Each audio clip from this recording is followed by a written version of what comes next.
they did do a great job. Did John? Did John? So I just have a few things I'll say. Oh my God, Stan! I just haven't been waiting. My shape. My too. Rose, I'm good in it. Well, so you know what? I do too, and I have nothing written. So how long have you worked for the city? Hello, thank you for coming today to the 60th anniversary celebration of City Hall. I'd like to say I'm responsible for all of it, back when it was built. No, I'm just kidding. Clearly, I am just here to celebrate with others, but we do have some history in this room. We have Mr. Jim Madsen here, whose father was Robert Madsen, who was on the city council at the time that the City Hall was built. In 1951 to 53, his dad was the youngest mayor in Eureka. And it sounds like still to this date, he's still the youngest mayor in Eureka. I don't think anybody's beat him yet, so that's pretty cool.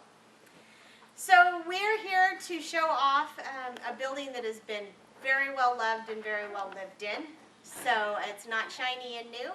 It's pretty beat up, but we get a lot of stuff done in here.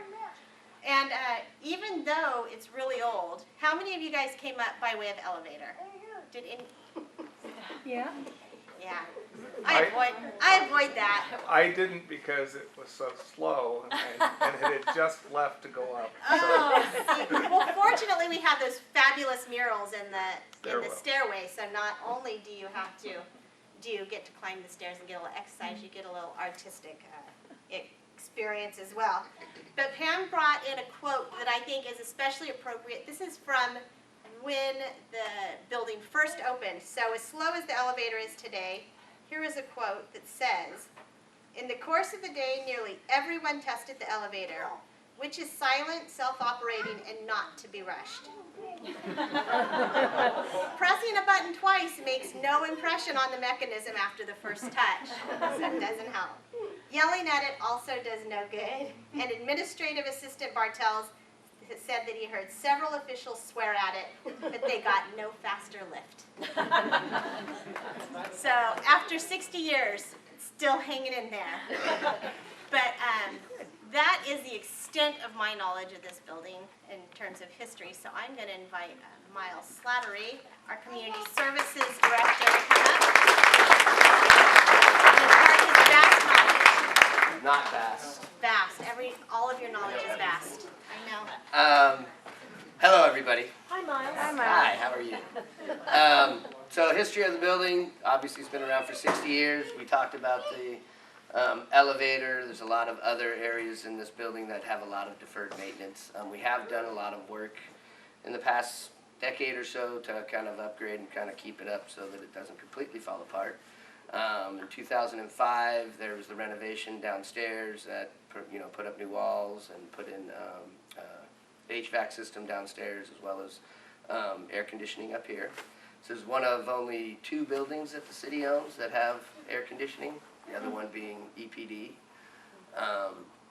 In just last 5 or 10 years, we've done some recarpeting. Obviously, we still need to do more recarpeting on the second floor.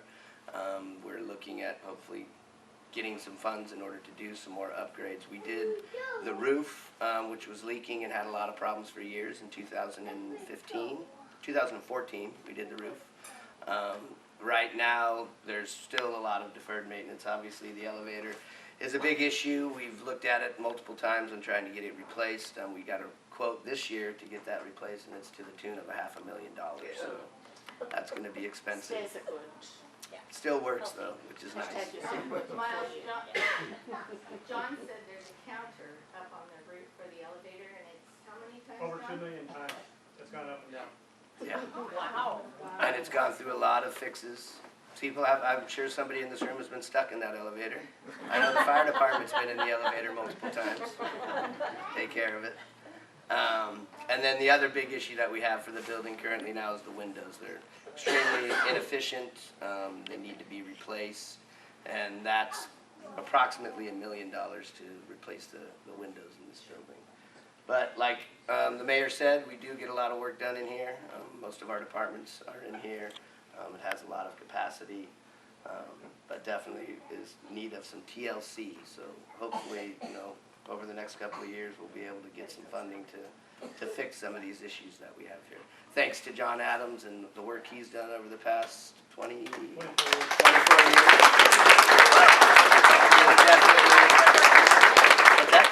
Including doing the woodwork in here? Yes, so John did all the woodwork. This was from our old water line of the redwood that he did all the woodwork in here. For this, he did the woodwork downstairs as well. We built a lot of stuff from that redwood when we decommissioned that line. So John is the handyman who has knowledge that dates back to 1959 based on this building. So yeah, we love the building. Community Services will be moving back into this building. Now that the city manager is leaving, he's allowed me to come back into the building. It'll be good, and we'll be right across the way. So, thank you.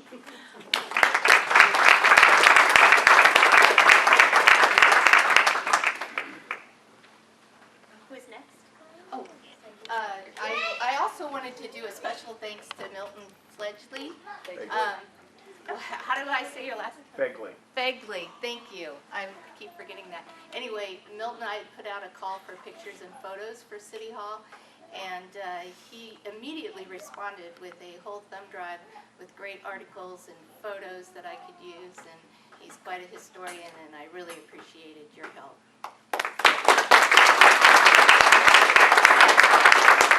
Now, we have Marianne McCulloch from Eureka Heritage Society, and she's going to come up.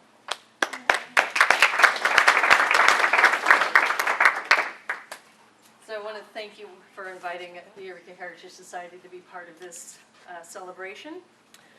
Of course, we're all about historic preservation in Eureka, and so people are like, this building? And I'm like, yes, this building. There are many different styles of architecture in Eureka, and each style helps to tell our city's history. Some of them might be more appealing than others, but each style is an important part of our history and should be valued and appreciated. The style of this building, mid-century modern, tells us of a time of post-war expansion in our city, where the need for a new city hall was recognized and met. It was also a time of architectural change, not only in Eureka, but in our country, moving away from the Victorians and the bungalows to the more sleek, streamlined style of the day. Whether or not you agree with this change, it's a part of Eureka's history, and recognizing 60 years of this city hall is vital to our past and to our future. And with that, the Eureka Heritage Society would like to celebrate this building by reading the following proclamation. In recognition of Eureka City Hall's 60th anniversary celebration, December 19th, 2019, whereas Eureka, California was first incorporated as a town in 1856, and whereas Eureka, California was reincorporated as a city in 1874, and whereas since that time there have been 3 city halls in Eureka, and whereas this 3rd city hall was designed by notable local architect Gerald D. Mattson and dedicated in 1959, and whereas this 3rd city hall is a fine example of mid-century modern architecture, and whereas mid-century modern architecture is an important aspect of Eureka's and our country's heritage, and whereas the city of Eureka has maintained the integrity of this structure for 60 years, and now therefore I, Marianne McCulloch, Eureka Heritage Society President, on behalf of the Society and our community, hereby honors the city of Eureka and our City Hall on the 60th anniversary of its dedication. Thank you.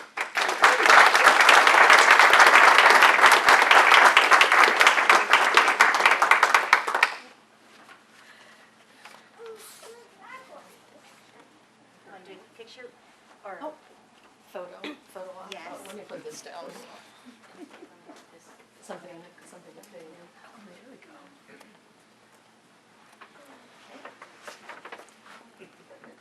Yeah. Oh. I'll do it.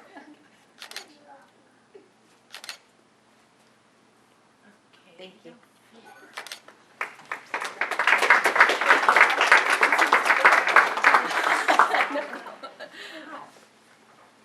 At this point, we're wrapping it up. Okay, so now we would like everybody to join us for some birthday cake. I believe it was made by Ramones. Yes. And all of our serving products are compostable, and later on, we're gonna have the worm guy come and take them away. So we are trying to make this a zero waste event in the city's effort to become a zero waste city. So please join us. Thank you.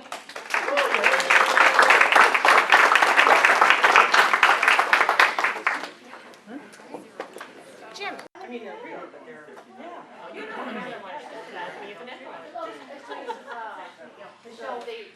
had him do artwork, so I made Oh, they did do a great job. Did John? So just a few things I'll say. Oh my God.